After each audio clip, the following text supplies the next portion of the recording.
In Westbrook County, a morning commute becomes a turning point for justice. Maya Richardson, the county's first black district attorney, is cut off on the highway by a white man shouting racial slurs.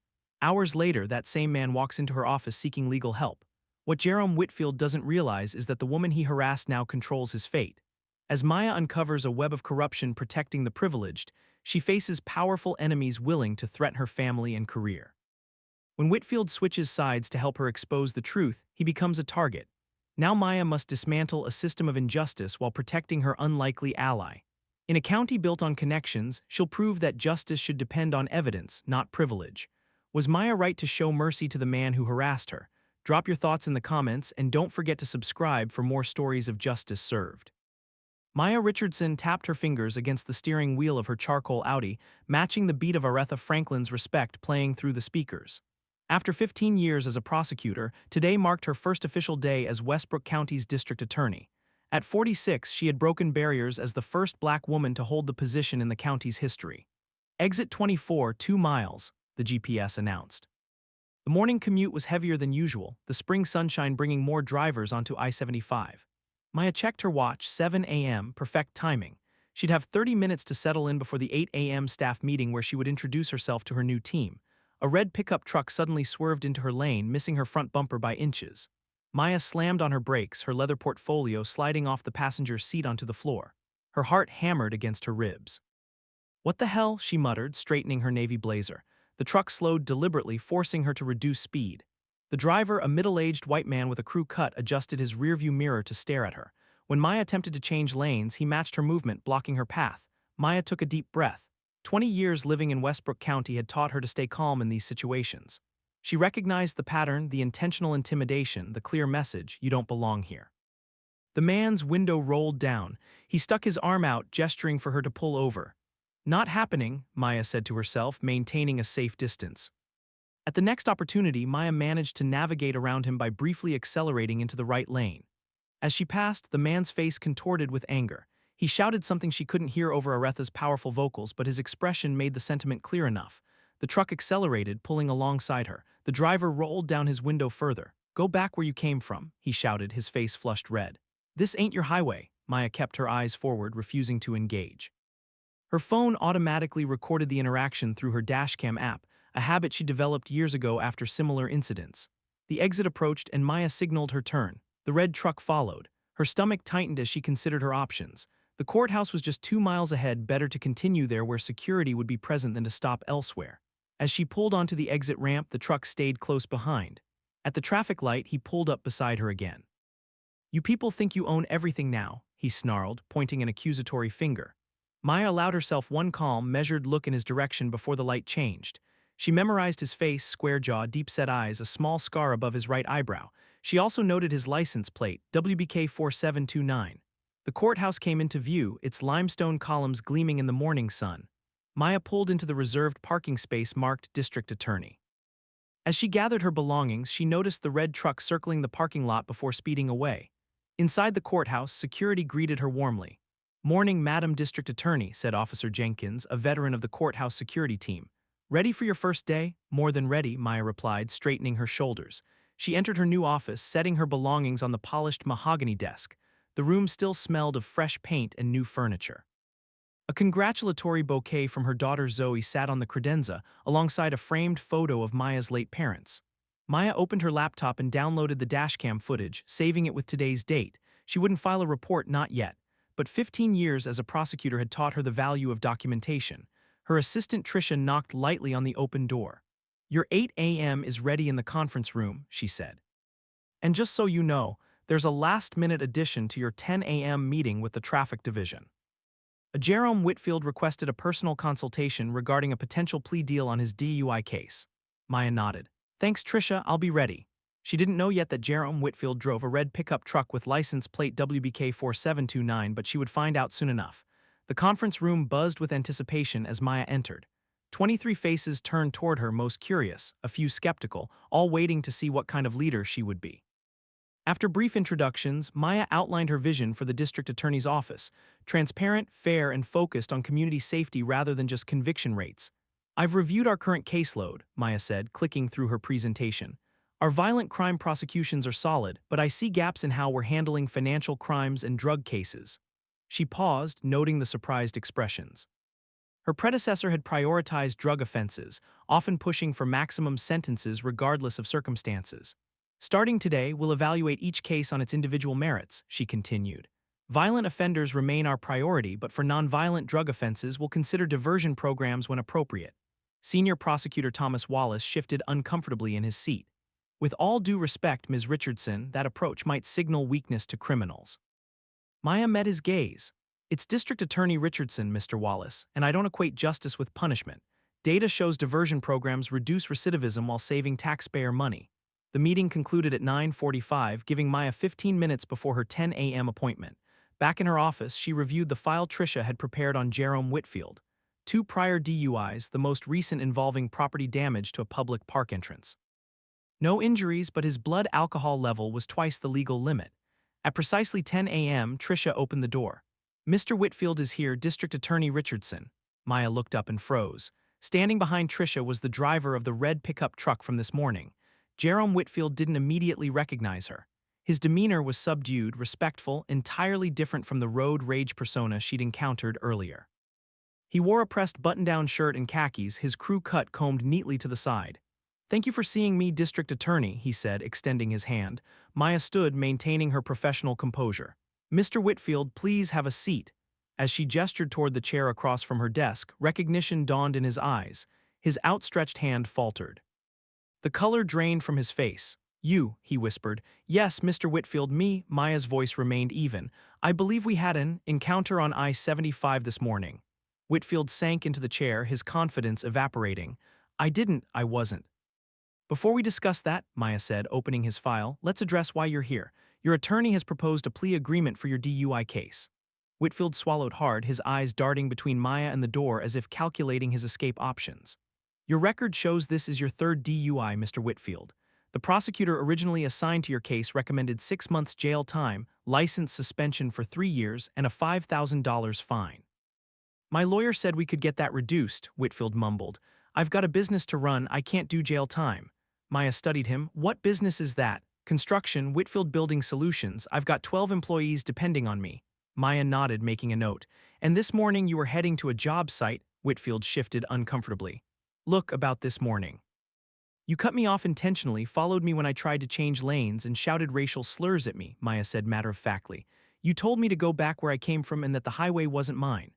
"I wasn't thinking clearly," Whitfield said, his voice barely audible. "I've been stressed about this case." "So stress causes you to harass black drivers on the highway?" Maya's question hung in the air. Whitfield's eyes dropped to the floor. "I'm not. I don't consider myself racist," Maya finished for him, "yet your actions suggest otherwise." She turned her computer monitor so he could see it, then played the dashcam footage. Whitfield flinched as his own voice filled the room. "You people think you own everything now."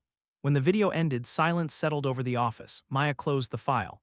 "Mr. Whitfield, I won't be discussing your plea deal today. Your case deserves a thorough review, which I'll conduct personally. You'll receive my decision through your attorney next week." "Please," Whitfield leaned forward.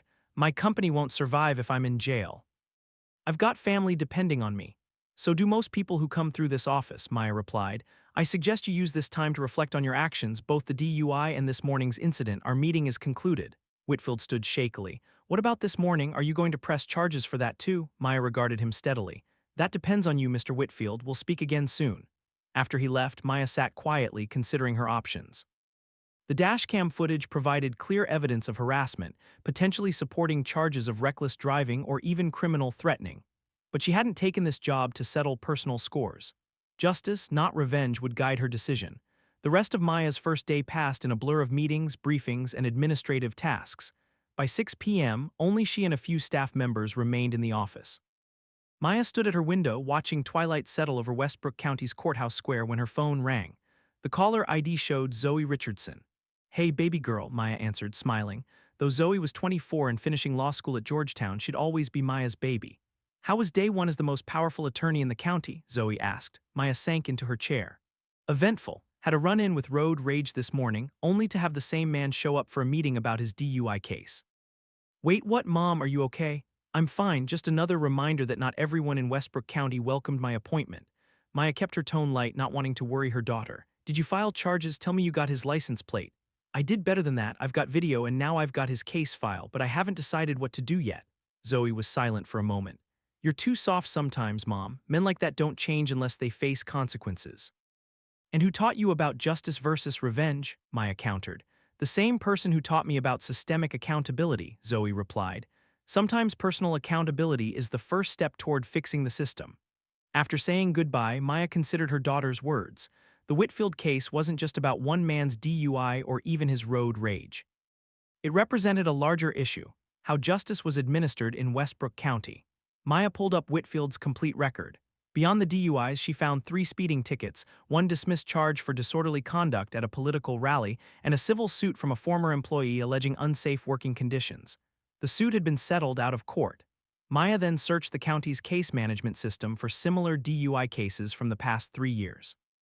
Within an hour, she had identified 47 cases with circumstances comparable to Whitfield's. She sorted them by demographic information. The pattern was unmistakable. White defendants like Whitfield received plea deals averaging 2 months jail time or probation.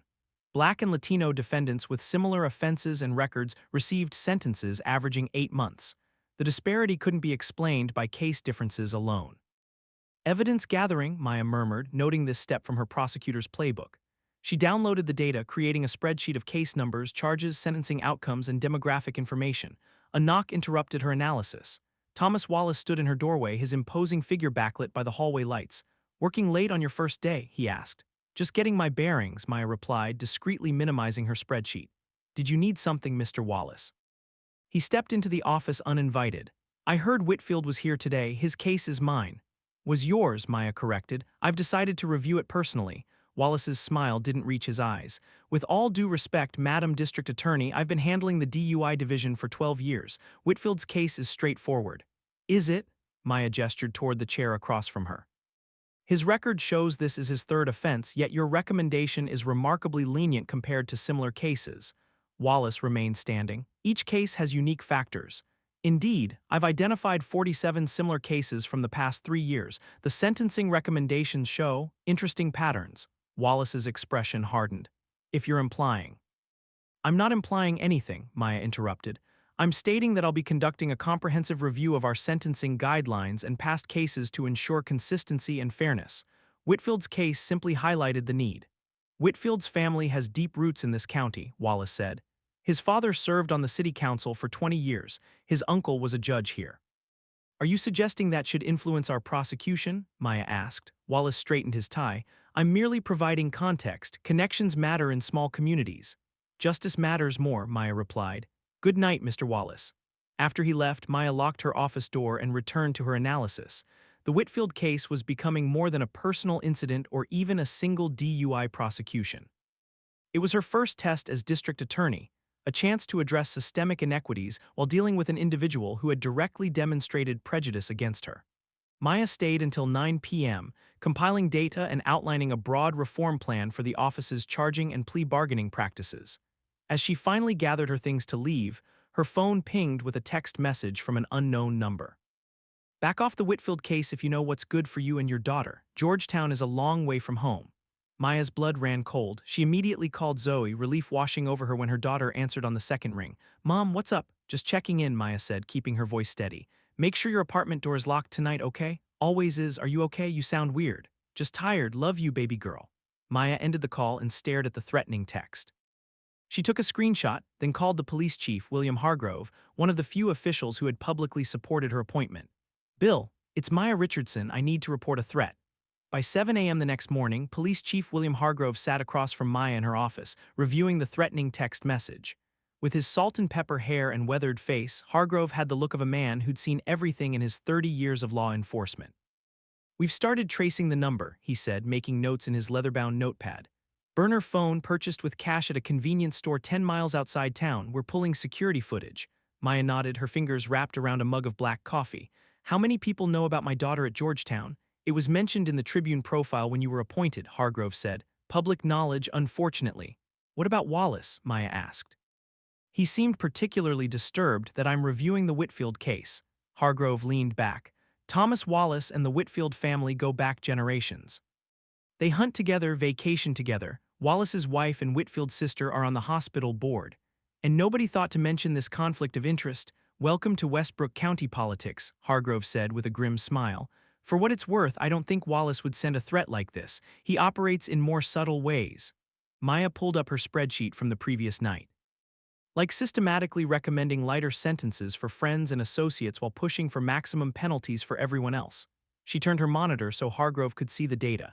His expression remained neutral, but his eyebrows raised slightly as he scanned the numbers. You compiled this in one night? The pattern isn't subtle, Maya replied. The question is, how deep does it go, and how many people in this office are invested in maintaining the status quo? Hargrove rubbed his chin. The sheriff's department handles courthouse security. I can assign a detail to you without raising flags. As for your daughter, I've already arranged for campus security to keep an eye on her, Maya said. She doesn't know about the threat. I want to keep it that way.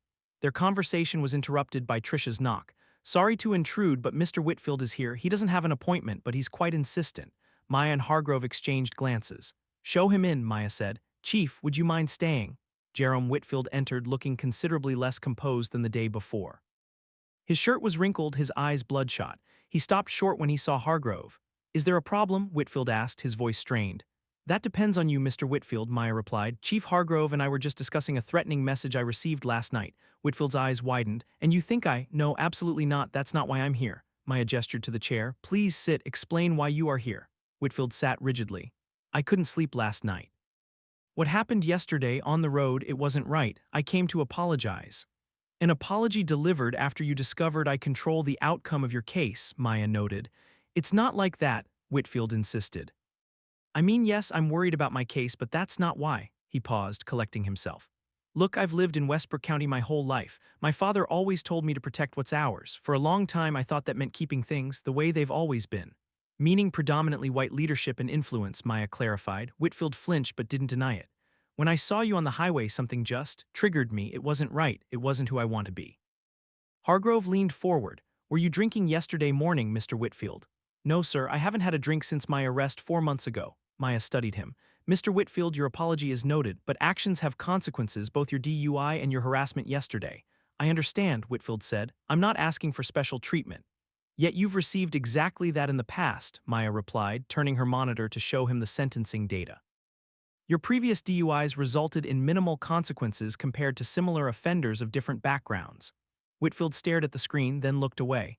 Thomas said he'd take care of it. I never asked how. Maya exchanged a significant look with Hargrove. Thomas Wallace told you he would take care of your case? Whitfield nodded slowly, seeming to realize he'd said too much. We've known each other since high school. He just said not to worry, that he understood my situation. Did you discuss specific terms of a plea deal? Maya pressed. No, nothing specific, just that he'd make sure I could keep my business running. Maya made notes. Mr. Whitfield, I appreciate your candor. Here's what happens next. I'm recusing myself from direct handling of your case due to our highway incident. I'll assign it to Ada Wilson, who's new to the county and has no connections to local families. Whitfield tensed. What does that mean for me? It means you'll receive exactly the same treatment as anyone else with your record and charges. No better, no worse. Additionally, regarding yesterday's incident, I'm requiring you to complete an anti-bias training program as a condition of any plea deal. Anti-bias training? Whitfield repeated incredulously. Yes. The same program our police department recently completed, Hargrove added. Quite enlightening, actually. Whitfield looked between them, then nodded slowly. All right, I'll do it. As he stood to leave, Maya added, one more thing, Mr. Whitfield. If you have any information about who might have sent a threatening message regarding my daughter, I strongly encourage you to share it with Chief Hargrove. Your daughter? Genuine shock crossed Whitfield's face. I didn't even know you had children. And I would never, he stopped, his expression changing. But I might know who would. Can I speak to the chief privately? Of course, Maya said. I have a meeting to prepare for anyway. As Hargrove escorted Whitfield out, Maya remained at her desk, contemplating the unexpected turn of events. The man who had harassed her was now potentially becoming an informant. More importantly, he had explicitly confirmed Wallace's inappropriate involvement in his case. Maya opened her reform plan document and added a new section, Case Assignment Review and Rotation Protocol. No longer would prosecutors be able to cherry-pick cases or maintain exclusive domains where they could favor certain defendants. Change wouldn't happen overnight, but it had officially begun. Chief Hargrove returned to Maya's office 30 minutes later, his expression grave as he closed the door behind him. Whitfield gave us something useful, he said, settling into the chair across from her desk. According to him, there's an informal group of local businessmen and officials who call themselves the Westbrook Preservation Society. They meet monthly at the country club to discuss, in their words, protecting traditional community values. Let me guess, Maya said, preserving the status quo of who holds power in this county. Hargrove nodded. Whitfield admits to attending 3 meetings but claims he stopped going because things were getting too extreme for his taste. He says Wallace is a regular attendee, along with Judge Prescott, County Commissioner Grant, and several prominent business owners. Maya processed this information, and he thinks someone from this group sent the threat. He mentioned one name specifically, Richard Bellamy. Owns half the commercial real estate downtown, major campaign donor to several officials, including the governor. Whitfield overheard Bellamy saying your appointment was a mistake that needed correction. Maya's computer pinged with an email notification. She glanced at the screen, a message from Ada Wilson confirming he'd taken over the Whitfield case. How credible is this information? Credible enough to investigate, Hargrove said. I've assigned Detective Moore to look into the Preservation Society discreetly. She's good, thorough, and low profile. Maya nodded. Keep me updated. In the meantime, I'm proceeding with my review of our sentencing patterns. If Wallace or anyone else has been manipulating cases, I want it documented. Be careful, Hargrove warned. These people have deep roots and long memories. So do I, Maya replied. My parents moved here in the 1970s when this county was still segregated in all but law. My father couldn't get a loan to start his business until a white colleague co-signed. My mother was the first black teacher at Westbrook High and had her tires slashed weekly that first year. They didn't back down, and neither will I after Hargrove left. Maya turned her attention to her 10 a.m. meeting, a case review with the entire prosecutorial staff. She gathered her materials, including the sentencing data she'd compiled, and headed to the conference room. As she entered, conversations hushed. Wallace sat near the head of the table, flanked by his closest associates in the office. Maya took her place at the head and began distributing printed copies of her analysis. Good morning, she said. Before we discuss specific cases, I want to address a pattern I've identified in our sentencing recommendations. Wallace cleared his throat. Madam District Attorney, we typically follow the established agenda for these meetings. Individual case reviews first, then general matters. I'm establishing a new protocol, Mr. Wallace, Maya replied calmly. Systemic issues before individual cases, it provides necessary context. She directed everyone's attention to the data sheets. These are sentencing recommendations and outcomes for similar cases over the past 3 years, sorted by demographic information. The disparities are significant and cannot be explained by case differences alone. The room remained silent as the prosecutors reviewed the numbers. Some looked troubled, others defensive. Wallace's face remained impassive. Beginning today, Maya continued, all plea recommendations will go through a review process to ensure consistency across similar cases, regardless of the defendant's background or connections. Additionally, I'm implementing a case rotation system. No prosecutor will maintain exclusive control over specific types of cases or defendants. This is unprecedented, Wallace objected. Specialization improves efficiency and outcomes. So does fairness, Maya countered. The rotation system will actually enhance our collective expertise while preventing potential conflicts of interest. Speaking of which, Maya clicked to her next slide, displaying the county ethics code. I'm requiring all staff to submit updated conflict disclosures by the end of the week, including personal or social relationships with defendants, judges, or law enforcement. A younger prosecutor raised her hand. What qualifies as a relationship requiring disclosure? If you've socialized outside of professional settings, have family connections, or belong to the same private organizations as a defendant or their family, disclose it, Maya explained. This includes membership in groups like the Westbrook Preservation Society. She noticed several prosecutors exchange glances. Wallace's jaw tightened. Now, Maya said, let's move to individual cases. Ms. Peterson, please begin with the Johnson armed robbery. The meeting proceeded according to agenda after that, but the tension remained palpable. As they finished, Wallace lingered behind as others filed out. A word, Madam District Attorney, he requested. Maya nodded, collecting her materials. In my office, please. Once behind closed doors, Wallace didn't bother with pretense. You're making a mistake, Richardson. This office has run smoothly for decades. Smoothly for whom? Maya asked. The data suggests otherwise. You've been here 2 days, Wallace said, his voice low. I've served this community for 20 years. These reforms will damage relationships we've spent decades building.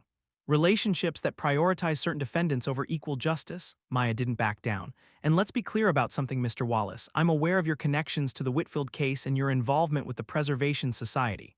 Wallace's expression hardened. Careful, Richardson. You're stepping into territory you don't understand.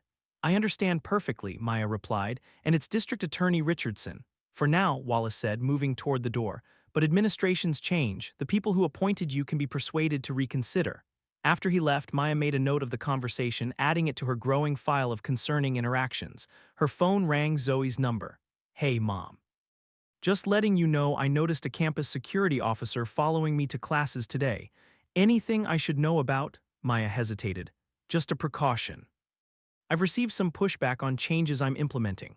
"Threats?" Zoe asked sharply. "Nothing specific," Maya lied. "How about you come home this weekend? I could use your perspective on something I'm working on." "Already booked my flight," Zoe said. "I saw the news about the sentencing disparities you found. Pretty impressive for 2 days on the job," Maya smiled. "Just getting started, baby girl, just getting started." By Friday morning, 3 days into Maya's tenure, the atmosphere in the Westbrook County District Attorney's office had shifted noticeably. The initial whispers and sidelong glances had evolved into clear divisions among the staff. Several younger prosecutors approached Maya privately to express support for her reforms, while Wallace's core group maintained a chilly distance. Maya sat at her desk, reviewing Detective Moore's preliminary report on the Westbrook Preservation Society. The detective had compiled membership records from the country club where they met, cross-referenced with financial contributions to local political campaigns. The pattern was unmistakable. This informal group wielded significant influence over county affairs. A knock at her door interrupted her reading. Tricia appeared with a concerned expression. "District Attorney Richardson, there's a reporter from the Tribune in the lobby. He's asking about allegations of prosecutorial misconduct and says he has an anonymous source claiming you're conducting a witch hunt against respected members of the community." Maya set down the report. "His name, James Kaplan, he says it's urgent." Maya considered her options. Refusing to comment would only fuel speculation, but she needed to control the narrative carefully. "Send him in, and please ask Chief Hargrove to join us if he's available." 5 minutes later, James Kaplan, a thin man in his 30s with wire-rimmed glasses and a recorder in hand, sat across from Maya. Chief Hargrove stood by the window, his presence both supportive and strategic. "Thank you for seeing me on short notice, District Attorney Richardson," Kaplan began. "I received some troubling information about internal conflict in your office. I'm implementing changes to ensure equal justice for all residents of Westbrook County," Maya replied evenly. "Change often encounters resistance." Kaplan leaned forward. "My source claims you're targeting specific prosecutors and community leaders based on personal vendettas. They specifically mentioned your confrontation with Jerome Whitfield before taking office." Maya's expression remained neutral despite her surprise at how quickly that information had spread. "Mr. Kaplan, I've been district attorney for 3 days. In that time, I've identified significant disparities in how cases are prosecuted and sentenced depending on defendants' backgrounds. This isn't about personal vendettas, it's about systemic inequities that undermine justice." "Would you be willing to share this data?" Kaplan asked, interest piqued. "Absolutely." Maya handed him a redacted version of her analysis that protected specific case details while highlighting the patterns. "I've also implemented a case rotation system and updated conflict disclosure requirements, standard practices in many prosecutors' offices nationwide." Kaplan reviewed the data, his expression shifting from skepticism to genuine interest. "These disparities are significant. Can I quote you saying this represents systemic bias in the county's judicial system?" "You can quote me saying these numbers reveal inconsistencies that must be addressed to ensure equal justice under law," Maya replied carefully. "I'm not interested in assigning blame for past practices, only in correcting them moving forward." Hargrove added, "The police department recently completed similar reforms. District Attorney Richardson's efforts align with county-wide initiatives to improve transparency and equity in our criminal justice system." Kaplan made notes. "And the Westbrook Preservation Society, my source mentioned you're investigating this group." Maya exchanged glances with Hargrove before responding. "We're reviewing all potential conflicts of interest that might affect prosecutorial decisions. Beyond that, I can't comment on ongoing investigations." After Kaplan left, Hargrove turned to Maya. "That went better than expected. Kaplan's usually more aggressive." "The data speaks for itself," Maya replied. "But this confirms Wallace or someone in his circle is actively working to undermine me. We need to accelerate our timeline." "Detective Moore found something interesting," Hargrove said, pointing to the report on Maya's desk. 3 cases in the past year where charges were mysteriously reduced or dismissed. All 3 defendants were sons of Preservation Society members." Maya nodded. "Add those to our review list. And Chief, I need a favor. My daughter Zoe arrives tonight for the weekend. Given the text threat and now this press leak, could you?" "I'll have a plainclothes officer meet her at the airport," Hargrove assured her. "Already arranged it." "Thank you," Maya checked her watch. I should prepare for this afternoon's meeting with Judge Prescott. If he's connected to the Preservation Society as Whitfield claimed, he won't be pleased with my reforms. Be careful with Prescott, Hargrove warned. He's been on the bench for 30 years and doesn't respond well to suggestions that his courtroom might not be perfectly impartial. At 2 p.m., Maya entered Judge Prescott's chambers. The 70-year-old jurist sat behind an imposing oak desk, his silver hair and black robe creating an image of austere authority. District Attorney Richardson, he greeted without standing. I understand you're making quite a splash in your new role. Change often creates ripples, Your Honor, Maya replied, taking a seat. I appreciate you meeting with me. Frankly, I'm concerned about what I'm hearing, Prescott said. Prosecutors complaining about case reassignments, new disclosure requirements, accusations of favoritism. This office ran smoothly under your predecessor. With all due respect, Judge, smoothly doesn't necessarily mean justly. Maya placed a folder on his desk. These are sentencing outcomes from your courtroom for the past 3 years in cases with nearly identical charges and circumstances. Prescott didn't touch the folder. Are you suggesting impropriety in my sentencing decisions, District Attorney? I'm presenting data that raises questions about consistency and fairness, Maya replied. As officers of the court, we both have an obligation to address such questions. Prescott's face reddened. I've served this community with distinction for 3 decades. My integrity is beyond reproach. Then you'll want to review this information and help me understand the disparities, Maya said calmly. My goal isn't confrontation, Judge Prescott. It's establishing a system where justice is truly blind to a defendant's race, connections, or social standing. The judge stared at her for a long moment before reluctantly opening the folder. As he reviewed the data, his expression remained stoic, but Maya noticed his hands tightening on the pages. Statistical anomalies can be misleading, he finally said, closing the folder. Each case has unique factors that numbers alone can't capture. True, Maya agreed. Which is why I'd welcome your insights on specific cases where similar facts led to dramatically different outcomes. Their conversation continued for another 30 minutes, tense but professional. As Maya prepared to leave, Prescott delivered a final observation. You're new to leadership, Richardson. A word of advice, Westbrook County has traditions and relationships built over generations. Disrupting them too quickly makes enemies, not progress. I appreciate the wisdom, Your Honor, Maya responded. But justice delayed is justice denied. Some disruptions are necessary and overdue. Back in her office, Maya found a voicemail from Jerome Whitfield. District Attorney Richardson, I've been thinking about our conversations. There's more you should know about the Preservation Society. Call me when you can. As she dialed his number, Maya reflected on how her path to justice had found an unlikely ally in the man who had harassed her just days earlier. The call went to voicemail. She left a message asking him to come to her office Monday morning. Little did she know that by Monday, everything would change. Monday morning arrived with a sense of foreboding. Maya stepped into the courthouse under a sky heavy with storm clouds, the air thick with humidity. Her weekend with Zoe had been restorative, discussing reform strategies, reviewing case files, and simply enjoying her daughter's presence. But Whitfield's cryptic message lingered in her thoughts. When she reached her office, Tricia was already waiting, her expression grave. Jerome Whitfield was found in his truck this morning, she said without preamble. Single car accident on Route 16, he's in the hospital, critical condition. Maya set down her briefcase. What happened? Police report says he went off the road around midnight. Truck rolled several times. Chief Hargrove is at the scene now. Maya immediately dialed Hargrove, who answered on the first ring. I was about to call you, he said, his voice tight. This wasn't an accident. Brake lines were cut. We found the incision point clean, professional job. Maya closed her eyes briefly. Any witnesses? None so far. Route 16 is pretty deserted at that hour.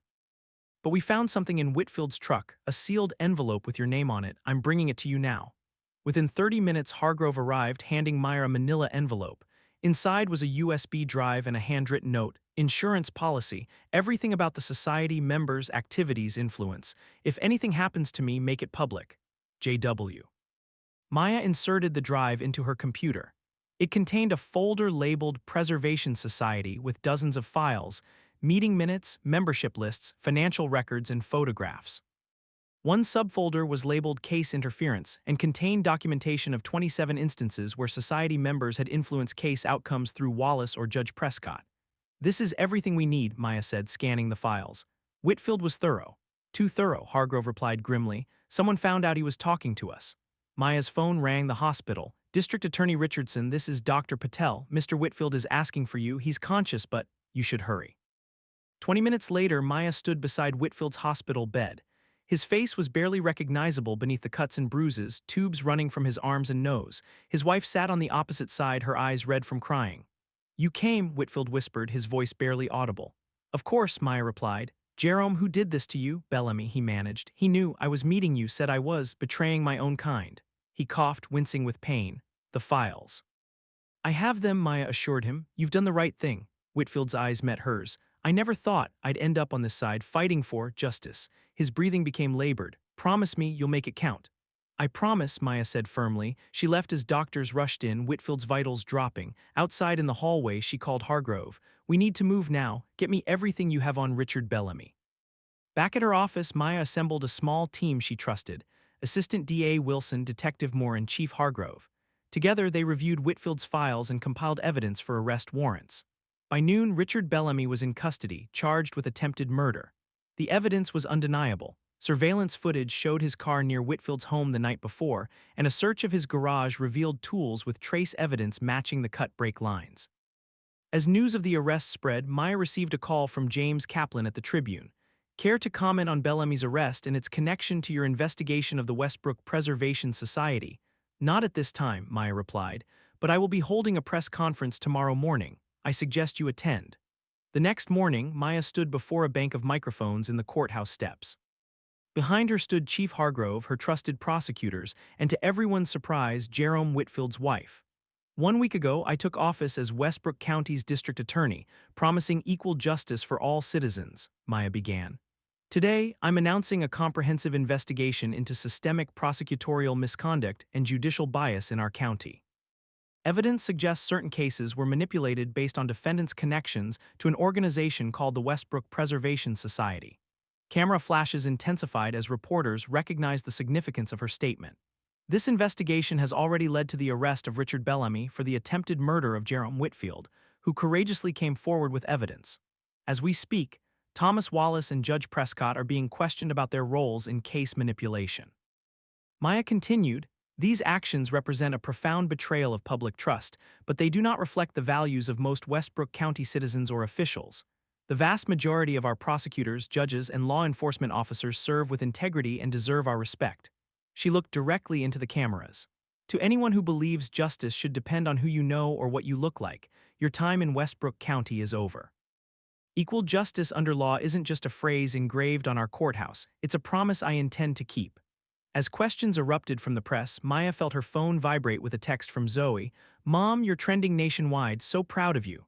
Justice wouldn't come overnight. The investigation would take months, the reforms years to fully implement. But standing on those courthouse steps, Maya Richardson knew that Westbrook County had turned an important corner, and that sometimes justice begins with one person refusing to back down when confronted with hate. The road ahead would be challenging, but for the first time in the county's history, it was heading in the right direction.